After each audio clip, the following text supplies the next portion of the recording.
एकदा असा खेकडींचा रस्सा नक्की ट्राय करा.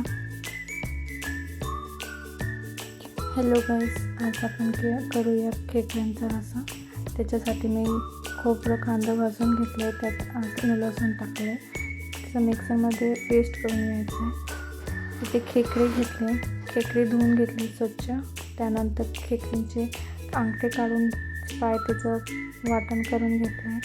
त्या गाळणे टाकून गाळून घ्यायचं आहे.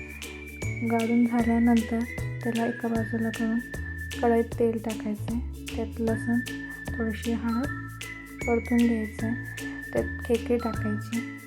खेकडे चांगले झाल्यानंतर त्यात थोडं पाणी टाकायचं आहे. थोडंसं पाणी टाकल्यानंतर उकळ आल्यानंतर इथे थोडीशी कोथिंबीर टाकायची. इथे उकळ आल्यानंतर गॅस बंद करून द्यायचं. आता दुसरी कढईत आपण तेल घेऊया.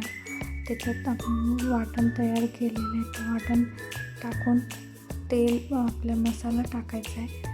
मसाला आपल्या घरगुती जे मसाला असतो तो टाकायचा आहे. त्याला चांगलं परतून घ्यायचं आहे. परतून झाल्यानंतर थोडीशी कोथिंबीर टाकायची. आपलं ते खेकडे टाकायचे. खेकडे झाल्यानंतर आपलं जे वाटण तयार केलेले खेकडींचे पायांचं ते टाकायचं आहे. असा हा झणझणीत खेकडींचा रस्सा तुम्ही भाताबरोबरही खाऊ शकता.